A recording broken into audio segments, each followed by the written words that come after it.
live by their own faith and laws, and for now, Judea was content.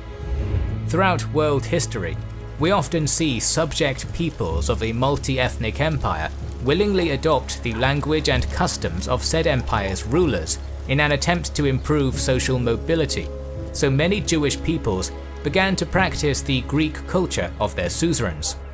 This phenomenon, known as Hellenization, was perpetuated mainly by the upper strata of Jewish society, namely the wealthy priests, merchants and aristocrats in urban Jerusalem.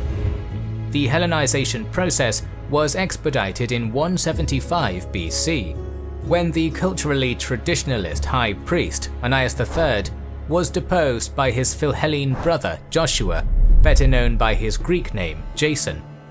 Jason would go on to wield his power as high priest to begin transforming Jerusalem into a classically Greek city by building a gymnasium and an ephebium, essentially community centers for Greek education and learning. He also sent Jewish athletes to compete in a mimicry of the Olympic Games hosted by the king in Tyre.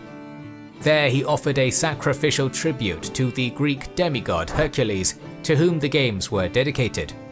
Perhaps his most radical policy was to allow non-Jews in Jerusalem to set idols of their gods within the Holy Temple itself.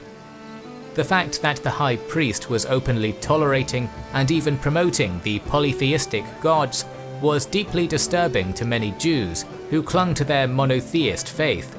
This sentiment was especially strong in the poorer, rural communities of Judea, who had clung far closer to Orthodox Judaism. A strained situation was made worse in 175 BC, when one Antiochus IV Epiphanes became the Seleucid Basileus. Various ancient accounts describe him as a proto-Nero or Commodus, that is to say, erratic. His sobriquet, Epiphanes, meant manifested from God, but among his people he was secretly known by a variation of the title, Epimanes, which meant madman. I want to give all praises, all honor, and all glory unto YAHAWAH BAHASHAM, YAHAWASHI, BAHASHAM, QADASH. Double honors unto our apostles and elders of Great Millstone, SHALAWAAM, YAHAWAH Barakyam. Peace, mercy, and blessings unto all of these acquiring Barakyam, BAYATH, DAWADA, to the house of David, to the hopeful elect. All right, to the sincere, Akims, Aquarium, the elders, the brothers and sisters out there. The true name of the Heavenly Father is Yahawah, which means he exists, that he is to be. The true name of the Son is YAHAWASHI, which means he is the deliverer. Okay, and this lesson is going to be based upon Hanukkah, the Feast of Dedication, also referred to as the Feast of Lights. All right, how we would say that in the Lashaman Quadash would be the Kanak, which means dedication, and so I'm just going to jump right into it. Okay, and again, the name of the Heavenly Father in the Hebrew is Yahawah, which means to exist, that he is to be. The name of the Son is YAHAWASHI, which means he is the deliverer. Okay, and I believe Hanukkah actually started for us Sunday, all right, if I'm not mistaken. Okay, but it lasts 8 days, so why not do a lesson on it? This is some beautiful history, and it also breaks down how our people became the Greeks spoken about in the New Testament. Okay, so I'm just going to jump into it. Adoran Radzah, this be edifying. This is First Maccabees 1:1, and it happened after that Alexander, son of Philip, the Macedonian, who came out of the land of Chittim, had smitten Darius, king of the Persians and Medes, that he reigned in his stead the first over Greece. And this was actually biblical prophecy, was prophesied, I believe, hundreds of years ago before it happened, during the time of Daniel. It's actually found in the book of Daniel, chapter 7 and also chapter 8. Okay, and made many wars and won many strongholds and slew the kings of the earth and went through to the ends of the earth and took spoils of many nations, insomuch that the earth was quiet before him, whereupon he was exalted and his heart was lifted up, and he gathered a mighty strong host and ruled over countries and nations and became kings who became tributaries unto him. So pretty much he shut shit down. Okay, he shut the Medo-Persian Empire down. If you watch that movie 300, which that movie is dealing with the Spartans, the Lacedaemonians, who, guess what? Those men are Israelites, okay? But nevertheless, when you look at that movie 300, it showed you how, I believe there's another one called 300 Rise of an Empire. It showed you how they had a battle, power struggle pretty much with the Darius and the Medes, and eventually the Greeks overcame them, all right? Just like it's foretold in the book of Daniel. So it's prophecy, okay? And what was so notable about this achievement was how fast it was done, okay? You see, the Medo-Persian Empire was very thick. They had a very vast kingdom, over 120 provinces, okay? So they were doing way better than America, man. America only has 50 states, you see? So there was a very large empire, man, very huge army, military might, okay? People actually thought that Alexander was crazy to challenge this guy,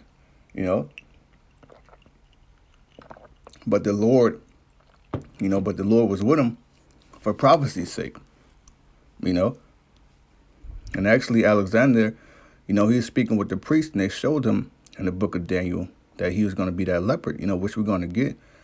Verse 5. And after these things, he fell sick and perceived that he should die. Wherefore he called his servants, such as were honorable, and had been brought up with him from his youth, and parted his kingdom among them while he was yet alive. So Alexander reigned 12 years, and then he died. So he was moving quick.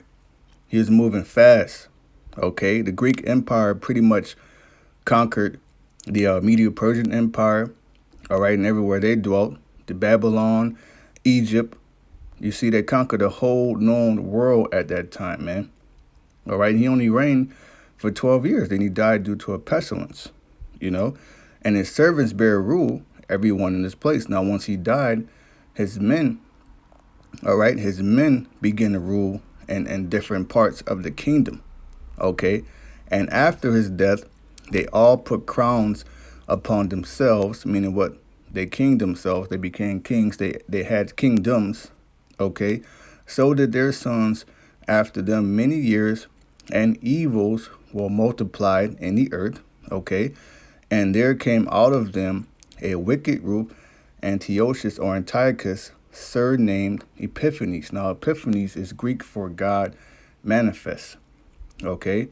Now, his subjects would call him Epipami. Now, I may be saying that wrong, okay? But pretty much it means Antiochus the madman, because they looked at him as a madman, okay? But he called himself Epiphanes, which means God manifest. He had a God complex, you see? And the son of Antiochus the king, who had been a hostage at Rome, and he reigned in the 137th year of the kingdom of the Greeks. Now we're going to go to prophecy in the book of Daniel, okay? Now, before we go to Daniel 8, we got to go to Daniel 7, okay? Very, very good stuff, man. And the apostles always make that beautiful point. In order to understand the mystery, you have to go back and read up on and understand the history. Okay, so this is Daniel 7, the vision of the four beasts. Now, the four beasts, he deals with the four beasts of four different kingdoms. All right, the first beast will be the Babylonian Empire. The second beast will be the Medo-Persian Empire. The third beast will be the Greeks. Okay, and the fourth beast is the Roman Empire. All right, so this is Daniel 7 and 6. And after this, I beheld, and lo, another like a leopard, which had upon the back of it 4 wings of a fowl. The beast also had 4 heads, and dominion was given unto it. And this is dealing with the Greek Empire. Okay, the 4 heads was represent the 4 generals of Alexander, who became 4 kings over 4 different realms. Okay.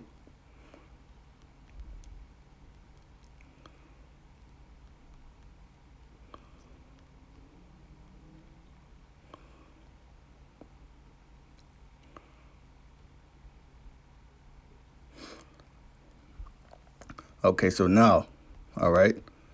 Look at this image.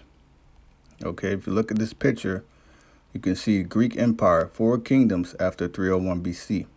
Okay, you see down here, all right, you see the Middle East, you see Jerusalem, Damascus, Antioch, right? Now over to the south of Jerusalem, you have what? Egypt. Okay, now who ruled in Egypt? Ptolemy. Okay, Ptolemy is one of Alexander's 4 generals. Now you also add who? Cassander, all right, who ruled in Greece, I believe, and Lysimachus ruled up there in Great Thrace or Asia Minor, if I'm not mistaken. Okay, but then over here to the north, all right, in Media or Persia, you had the Seleucid Empire, Seleucus. Okay, now it is out of this general, this is very important, it's out of this general that Antiochus Epiphanes came out of. He came out of the Persian. Now remember, these are all Greeks. Alexander's 4 generals, all Edomites. These are 4 different Edomites ruling in the 4 different parts of the kingdom. And guess what? They were all at war with one another. Okay. Lysimachus in Asia Minor, or modern-day Turkey. All right. Seleucus is in Persia. All right. Ptolemy is Egypt. Cassandra's up there in Greece. You see?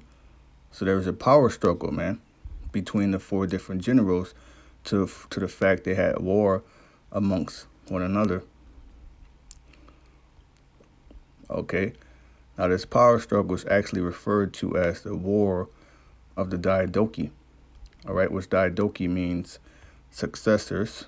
Okay. Diadochi.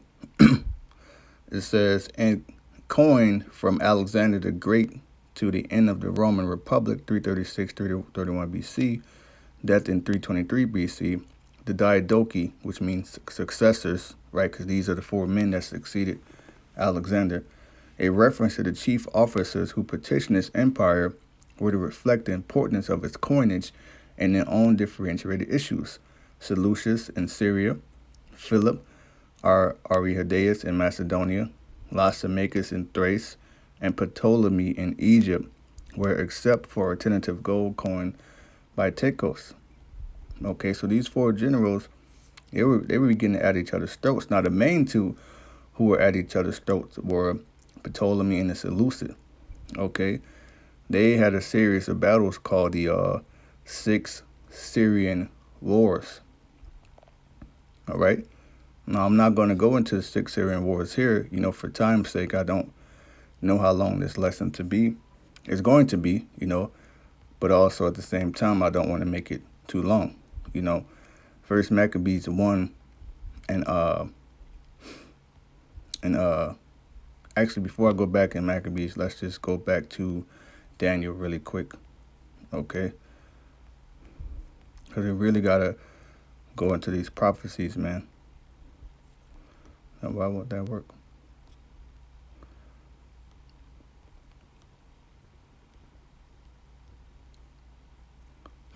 I'm not sure why that's not working, but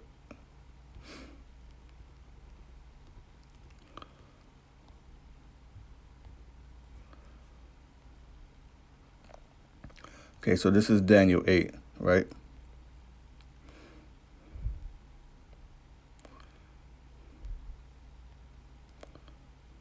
I'm just going to start from the top.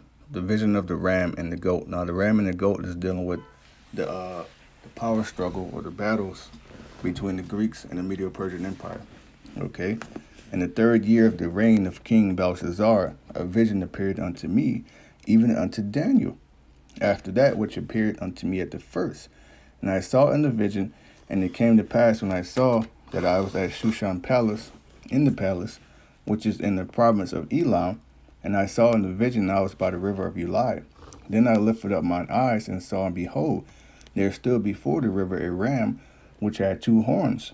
And the 2 horns were high, but one horn was higher than the other, and the higher came up last. Now this is dealing with the Medo-Persian Empire. Okay, the 2 horns represents the Medes and the Persians. The Persians were the stronger of the 2, and they had pretty much a joint rulership. All right. I saw the ram pushing westward and northward and southward, so that no beast might stand before him, so that no kingdom or king or no one could challenge him, because they were conquering. All right, they conquered Babylon, Egypt, Lydia, you see, and neither was there any that could deliver out of his hand, but he did according to his will and became great, dealing with Darius, all right, and Xerxes in them. And I was considering, behold, and he came from the west on the face of the whole earth, and touched not the ground, meaning he was moving fast. Okay, and we just read in First Maccabees, well, he was conquering pretty much 12 years, man. Okay, and the goat had a notable horn between his eyes.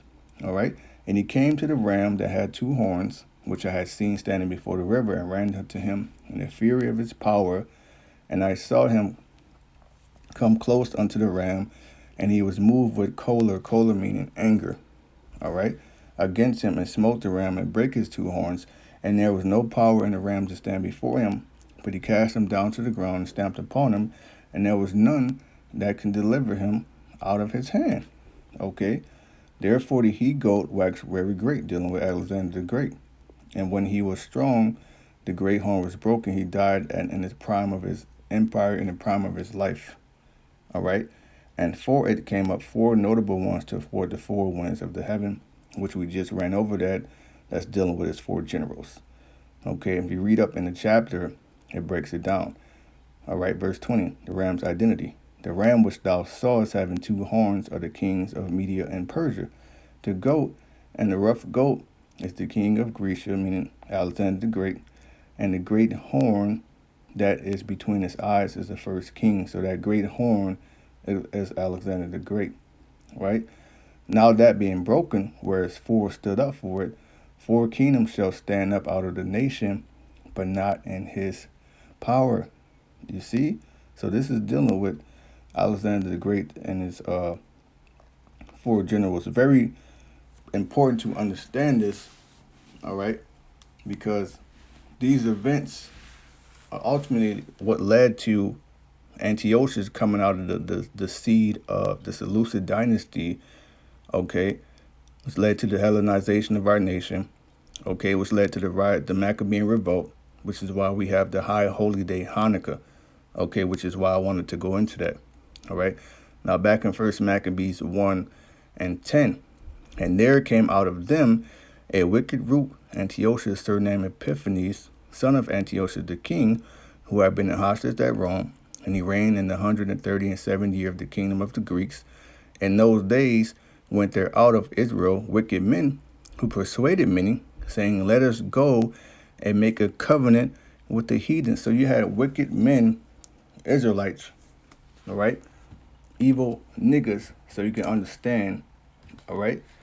They had they were down with the Hellenization, okay, because when the kingdom takes over, that's what you do. You bring your customs, your way of life to that region, to those people, and that's what Antiochus was all about.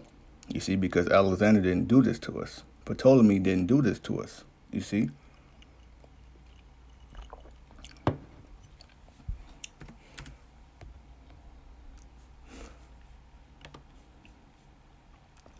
Just going to pull up a quick precept on my laptop here. This is Jeremiah 5 and 26. For among my people are found wicked men. They lay wait as he that setteth snares. They set a trap. They catch men. Okay? So we had a lot of wicked sellout niggas in Israel. All right? In fact, it goes into it more in depth in the Josephus, Antiquity of the Jews. Okay? Now, in the book of Josephus, if you go to about Antiquity of the Jews, if you go to 472, this is where I'm at. You know, if you have the book, or if you can get the downloadable ebook or PDF or whatever, it's a great read. All right.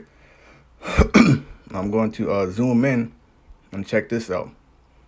It says, about this time upon the death of Onias, let's make sure, all right. About this time upon the death of Onias, the high priest, they gave the high priesthood to, it says, Jesus, okay, which we know the real name of the Heavenly Father's Son is YAHAWASHI, That's how we know the name. That's the correct way to say it. Okay. But if I'm not mistaken, Jesus and Joshua are very similar. So I believe his name was actually Joshua. Okay, which I believe Joshua and YAHAWASHI have the same name. All right. It says priesthood to Jesus, his brother. I'm just reading it verbatim. For that son which Onias left, or Onias the fourth. Okay, so once Onias the high priest died, there was an uprising in Israel about who would be the next high priest. You see, was yet an infant and in its proper place. We will inform the reader of all the circumstances that befell this child. But this Jesus, who was the brother of Onias, was deprived of the priesthood by the king, who was angry with him and gave it to his younger brother, whose name also was Onias. For Simon had these 3 sons, to each of which the priesthood came. As we already informed the reader, this Jesus changed his name to Jason. Now, Jason, I believe, is the Greek version of the name Joshua. Okay, let's go into the online really quick. Okay.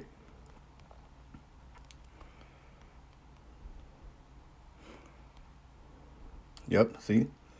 Jason, from Greek Eastern Hebrew Yehoshua, which we know the name to be YAHAWASHI, right? A common name among Hellenistic Jews, all right? So there's another name for Joshua or YAHAWASHI in Greek mythology, son of Ason, leader of Argonauts, from Latin Jason, from Greek Ason, all right?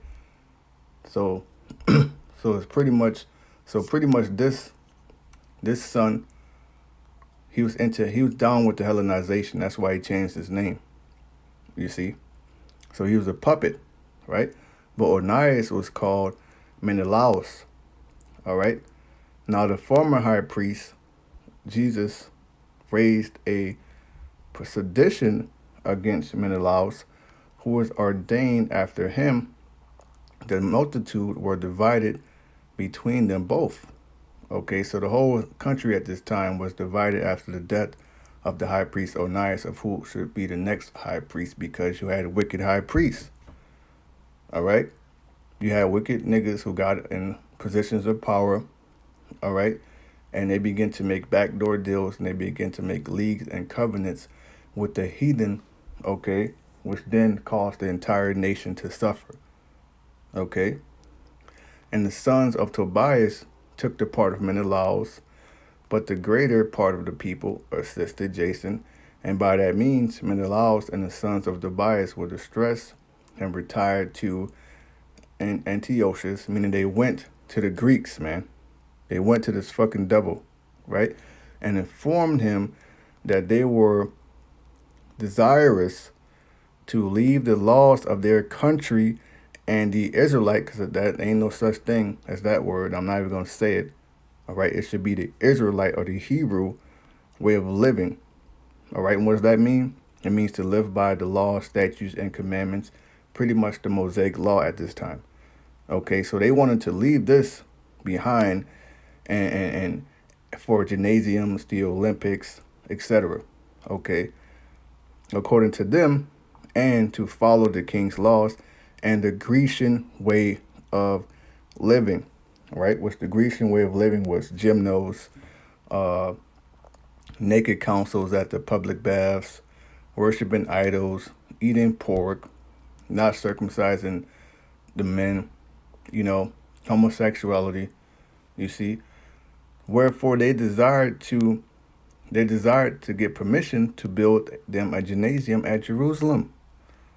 And when he had given them leave, they also hid the circumcision of their genitals, that when they were naked, they might appear to be Greeks. Accordingly, they left off all the customs that belonged to their own country and imitated the practices of the other nations. So when you talk about, the New Testament, when you talk about the Greeks, well, that's dealing with the Israelites, all right, who wanted to imitate those practices, or who were the children of those wicked Israelites and were raised and taught that they were Greeks and they had to be brought up that way. You see? All right. First Maccabees 1:11. In those days went there out of Israel wicked men who persuaded many, saying, let us go and make a covenant. A covenant is a contract with the heathen. All right. Pretty much they sold out that are round about us, the Greeks were ruling at this time. For since we departed from them, we had much sorrow. All right. So this device pleased them well. Then certain of the people were so forward therein that they went to the king, who gave them license to do all the ordinance of the heathen, whereupon they built a place of exercise at Jerusalem according to the customs of the heathen. All right. They were working out naked. They were going to the public baths naked. All sorts of things. They were pretty much nudists. All right. The Romans back then, the Greeks back then, they were nudists. All right. And made themselves uncircumcised and forsook the holy covenant and joined themselves to the heathen, and they were sold to do mischief. Now, there's a term for making yourself uncircumcised. Okay. It's called an epispasm.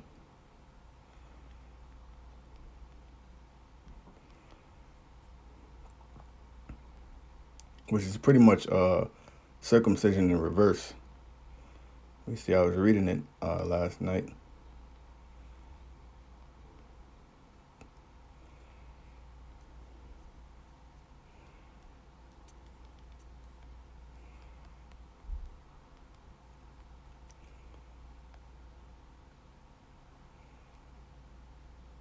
Okay, there we go.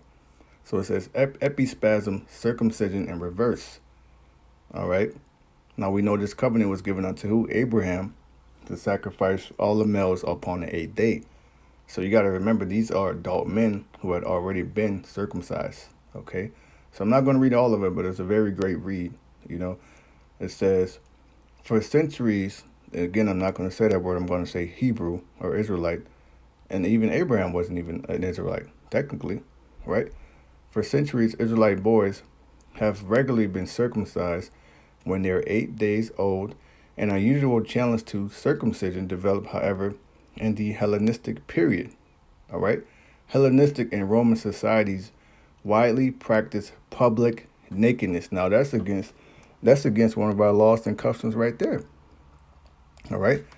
It tells you, I believe it's in Leviticus, that you shall not see another man's nakedness. Okay.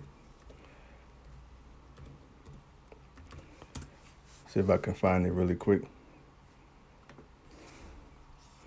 Yeah, Leviticus 18:7. The nakedness of thy father or the nakedness of thy mother shalt thou not uncover. Okay, she is thy mother, thou shalt not uncover her nakedness. You see, so we had laws on things like this, man. Okay, but the heathens, they're reckless, they're beasts. You know, they sleep with their in-laws, family members, mothers, parents, children, animals, the same sex. All right, they're animals in the flesh, man. Okay, but they abhorred bearing the tip of the penis, called the glans. All right, to expose the glans was considered vulgarly humorous, indecent, or both. This combination of attitudes could be and often was devastating for circumcised Jews enjoying himself in a Greek gymnasium or Roman bath, where nudity was de rigueur, was a popular and stylish pastime. Here politics was discussed and business deals concluded. Athletic contests and expeditions were also conducted in the nude. Participation in athletics was often a prerequisite for social advancement. Yet a circumcised penis effectively precluded this participation. You see? So in order for them to, climb the ranks of that Greek society and be accepted, they pretty much did reverse circumcision on themselves, man. Okay, so our people, hey, like the apostle said, man, we're strange people, Our people literally became Greeks. When Jake puts it on his mind to do something, he goes hard with it. So these Israelites were better Greeks than the original ones, man. You see? I mean, just look at today. Look at Michael Jordan. That man is a Greek. You see? Just for an example. First Maccabees 1 and 16. Now when the kingdom was established before Antiochus, he thought to reign over Egypt, that he might have the dominion of the two realms. Now, you can read about this in the book of Daniel, the 11th chapter. Okay? And that chapter details the struggles between the king of the north, which is Antiochus of the Seleucid dynasty, and the king of the south, which would be Ptolemy and the Egyptian dynasty that they had down there. Okay? It says, wherefore he entered into Egypt with a great multitude and chariots and elephants and horsemen and a great navy, and made war against Ptolemy king of Egypt. But Ptolemy was afraid of him and fled, and many were wounded to death. Thus they got the strong cities in the land of Egypt, and he took the spoils thereof. Okay? But really what happened is that the Romans stopped him. Because he pretty much would have conquered Egypt, but the Romans stepped in and said, look, you got to get the fuck out of here. Okay? This is page 473 of Antiquity of the Jews. Now Antiochus, upon the agreeable situation of the affairs of his kingdom, resolved to make an expedition against Egypt. This is known in history as the 6 Syrian Wars. All right?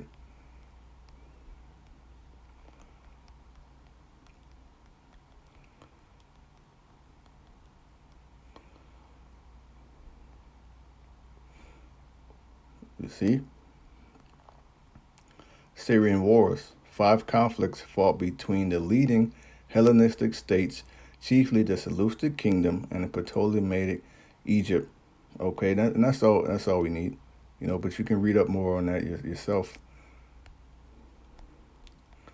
It says, both because he had a desire to gain it, and because he contemned the son of Ptolemy as now weak, and not yet of abilities to manage affairs of such consequence.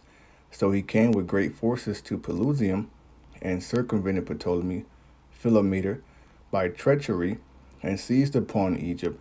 He then came to the places about Memphis, and when he had taken them, he made haste to Alexandria in hopes of taking it by siege, and of subduing Ptolemy, who reigned there. But he was driven not only from Alexander, but out of all Egypt by the declaration of the Romans, who charged him to let that country alone, according as I have elsewhere formerly declared. I will now give a particular account of what concerns this king, how he subdued Judea in the temple, for in my former work I mentioned those things very briefly, and have therefore now thought it necessary to go over the history again, and that with great accuracy. Okay, so after he got an upset in Egypt, which he pretty much damn near won the battle until the Romans stepped in, he was pissed. Okay, he was pissed. Now, if you go back to the map, all right in between these goddamn 6 Syrian wars was the Middle East. Okay, so on this devil's way back from Alexandria, he pretty much came up against Jerusalem. Took all his anger out and stress out on Jerusalem, man. All right. King Antiochus, returning out of Egypt for fear of the Romans, made an expedition against the city of Jerusalem. And when he was there, in the 163rd year of the kingdom of the Seleucid, he took the city without fighting. Those of his own party opened the gates to him. Meaning you had sellouts in our nation who let him in because they had made deals with him. You see? So he didn't even have to besiege the city. They let him in. And when he had got possession of Jerusalem, he slew many of the opposite party. All right. And when he had plundered it of a great deal of money, he returned back to Antioch. Okay. So he left from Jerusalem and he went back up north to Antioch. All right, that's pretty much where his kingdom, the seat of his kingdom, was at. Now it came to pass after 2 years, so 2 years after he did this, all right, and the 145th year on the 25th day of that month, which is called by us Kelsu. Okay, now this is very important to remember because this is pretty much Hanukkah. Okay, because the same time they came and did all this grimy shit, at the same time, through the spirit and power of YAHAWAH BAHASHAM, the Lord allowed the Maccabees to retake and rededicate the temple. You see, that's why this high holy day is very spiritual, very important, man.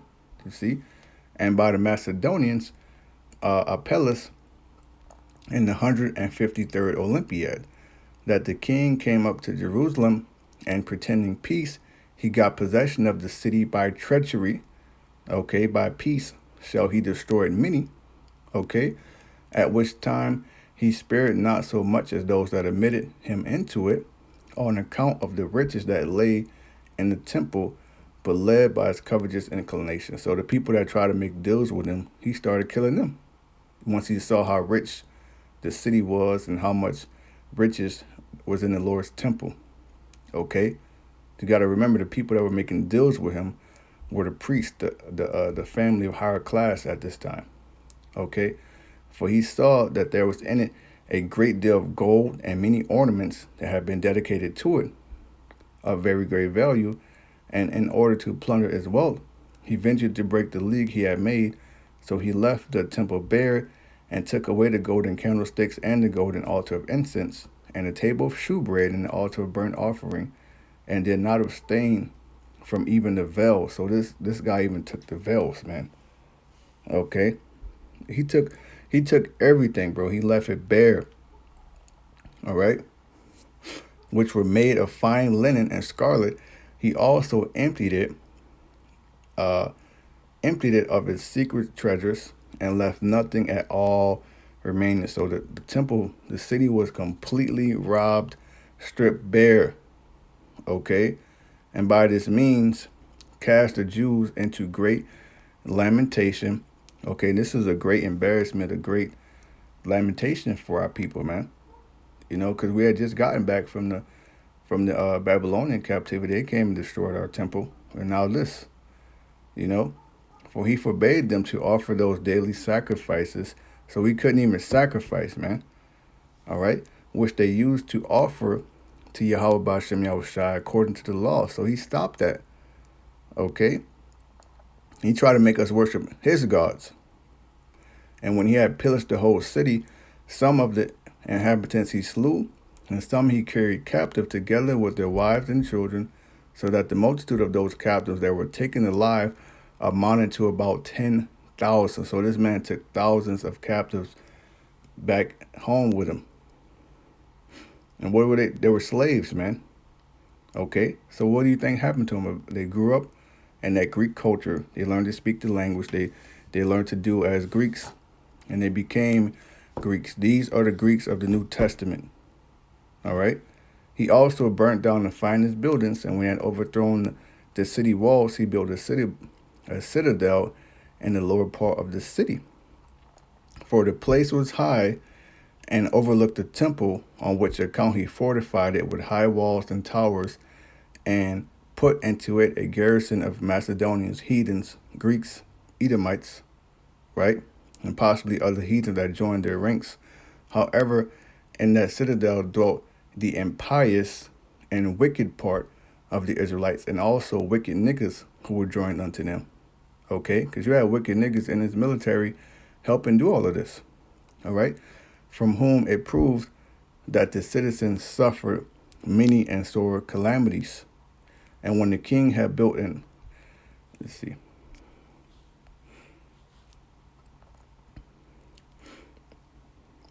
And when the king had built an idol altar upon the Most High's altar, he slew swine upon it, and so offered a sacrifice neither according to the law, nor the Israelite worship in that country. He also compelled them to forsake the worship which they paid their own power, and to adore those who he took to be gods.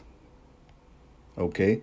So during this time, there was great confusion amongst Israel. All right? The sacrifice were stopped. Priests were slain. You had wicked sellouts there joined themselves to be Greeks. Our people got took into captivity. The city were burned. The men were killed. The women were raped, killed, and took captive. Children were took captive. You see, we weren't allowed to keep the Sabbath, the high holy days, the new moon, the Passover, none of that. Okay, we were not allowed to serve YAHAWAH BAHASHAM Yahushua. It was war. Okay.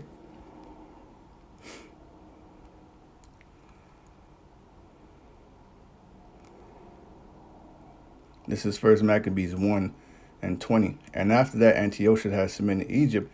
He returned again in the 143rd year and went up against Israel and Jerusalem with a great multitude and entered proudly into the sanctuary and took away the golden altar and the candlestick of light and all the vessels thereof, and the table of the shewbread and the pouring vessels and the vials and the censers of gold and the veil and the crown and the golden ornaments that were before the temple, all which he pulled off.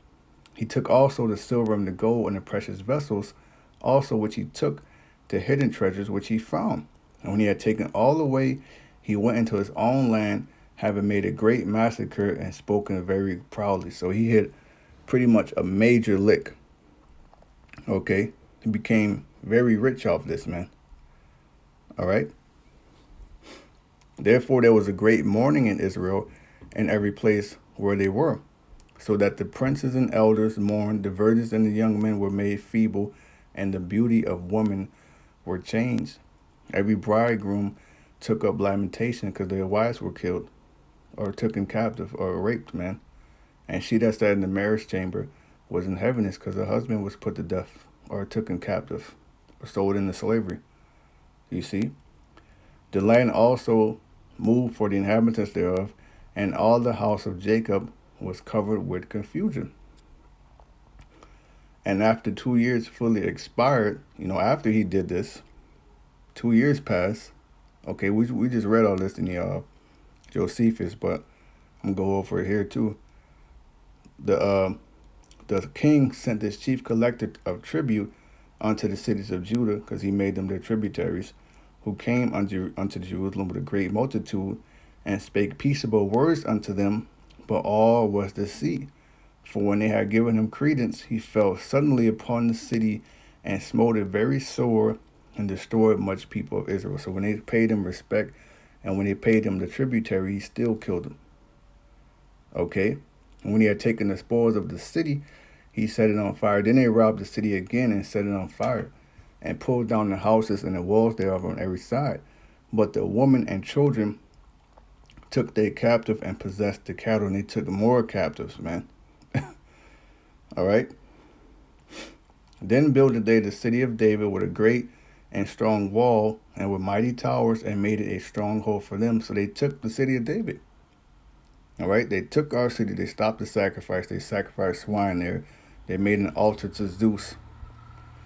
You see, they made our people follow the ways of the Greeks. All right. They stored it also with armor and victuals. And when they had gathered together the spoils of Jerusalem, they laid them up there. And so they became a sore snare, for it was a place to lie in wait against the sanctuary and an evil adversary to Israel. Thus they shed innocent blood on every side of the sanctuary and defiled it. And so much that the inhabitants of Jerusalem fled because of them. So our people had to flee Jerusalem. A lot of them went into Egypt. A lot of them went to Antioch, or they just went to different parts of the world, and became strangers to those that were born in her, and her own children left her. A lot of them had to hide in caves and, the wilderness. Okay. Her sanctuary was laid waste like a wilderness. Her feasts were turned into mourning, her Sabbaths into reproach, her honor into contempt, as had been her glory.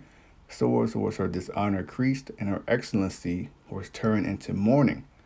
Moreover, King Antiochus wrote to his whole kingdom that all should be one people, and everyone shall leave his laws. So all the heathen agreed according to the commandment of the king. So you got to imagine, all the heathens agreed to Antiochus. They all want to become one. They all was down with the Hellenization. The only people who were not down with this were the elect of Israel at this time. All right, pretty much the Maccabees and the men that followed them and that stood and fought for the law, statutes, and commandments, for the land, for the temple, for YAHAWAH BAHASHAM. Okay, so everyone was against us, man. Just like it is now, you know.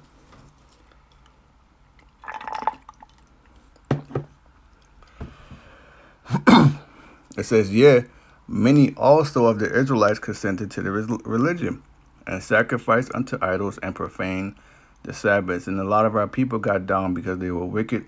A lot of them did it out of fear because they didn't want to get put to death or want to watch their families get put to death. You see, for the king has sent letters by messengers unto Jerusalem and cities of Judah that they should follow the strange laws of the land and forbid burnt offerings and sacrifice and drink offerings in the temple, and that they should profane the Sabbaths and festival days, and pollute the sanctuary and holy people, set up altars and groves and chapels of idols, and sacrifice swine's flesh and unclean beasts, that they should also leave their children uncircumcised, and make their souls abominable with all manner of uncleanness and profanation, to the end that they might forget the law and change all the ordinances. And whosoever would not do according to the commandment of the king, he said he should die. In the selfsame manner wrote he to his whole kingdom, and appointed overseers over all the people, commanding the cities of Judah to sacrifice city by city. So they actually set up people, taskmasters, if you will, to make sure they were doing this and they were not serving the Lord. You see? And then many of the people were gathered unto them, to it every one that forsook the law, and so they committed evils in the land, and drove the Israelites into secret places, I mean in the mountains, the caves, different cities, okay, wherever they could flee for help. It says, now in the 15th day of the month Casleu, in the 145th year, they set up the abomination of desolation upon the altar, and built idol altars throughout the cities of Judah on every side. They built an altar to Zeus. They sacrificed swine upon it. You see? And burned incense at the doors of their houses and in the streets. And when they had written in pieces the books of the law, which they found, they burned them with fire. So any Old Testament that they found with the law, pretty much the book of Moses, they burned it. Okay? Any book of prophecies, burned it. All right? You were caught with it, burned it. You were caught reading, you were put to death. The same thing they did to us in slavery. Okay? And whosoever was found with any of the book of the testament, or if any committed to the law, the king's commandment was that they should be put to death. Thus did they by their authority unto the Israelites every month, to as many as were found in the cities. Now the 25th day of the month, they did sacrifice upon the idol altar, which was upon the altar of YAHAWAH BAHASHAM, at which time, according to the commandment, they put to death certain women. So they even came after women, all right? Because you had a lot of women who were, who were faithful to YAHAWAH BAHASHAM. So they were still sacrificing their sons, and for this they died. So they died righteously, man. Okay? At which time, according to the commandment, they put to death certain women that had caused their children to be circumcised. They hanged the infants about their necks, and rifled their houses, and slew them that had circumcised them.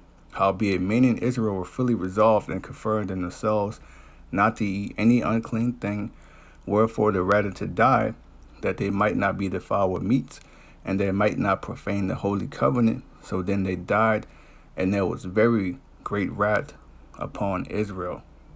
Okay? And this is why you have the Greeks of the New Testament. All right? It's very important history, man.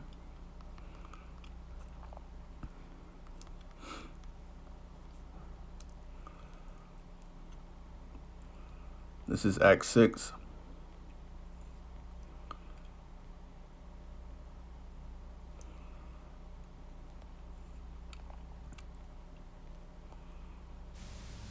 Strong's G 1675. Hellenization. Hellenization. Okay, now this is Acts 6 and 1, right? It says, and in those days when the number of the disciples was multiplied, there arose a murmuring of the Grecians against the Hebrews, because their widows were neglected in the daily ministration. Now, when you go into the word Grecians, the word there is Hellenistes, right? And that means a Hellenist, one who imitates the manners and customs or the worship of the Greeks and use the Greek tongue. Okay? Used in the New Testament of Jews born in foreign lands and speaking Greek, called YAHAWAH BAHASHAM. This is a great mystery. People try to use this to say that all nations can make it. All nations can't make it. All nations oppressed Israel, and Israel was scattered amongst all nations. So the Lord sent his men to go and tell them repent, because the kingdom of heaven is at hand. Okay? This is Galatians 3 and 28. There is neither Jew nor Greek. There is neither bond nor free. There is neither male nor female. Free, you're all one in the Mashiach YAHAWASHI. So does that mean that other nations can be a part of this new covenant? No. Okay? Because these Greeks are dealing with the Israelites who was raised up that way. Okay, who was taught that this is right, who were taught they were Greeks because they didn't know. You see? And there began to be a deep separation and a deep hatred between the Hebrews and the Greeks. Okay? But you see, when Yahushua came and died for our sins, in Ephesians, it refers to it as a wall. All right? There was a wall of separation, a division between the ones of our people who knew they were Hebrews and the ones that were imitating Greek customs, and that then later returned back to their heritage. Okay? But you see, when Yahushua came, he knocked down that wall. In Ephesians, it's called the middle wall of partition. All right?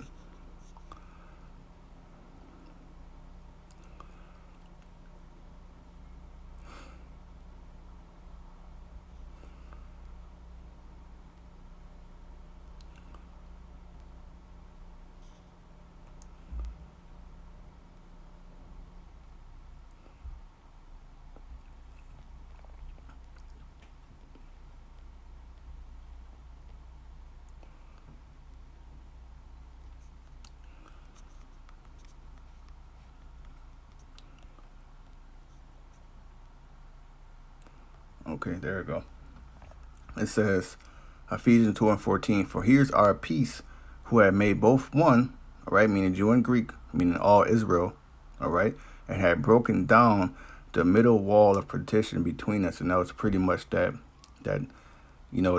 separation that was between us, meaning the Israelite foreigners and the ones that were raised and brought up knowing that they were Jews. That's why it says Jew no Greek. Okay.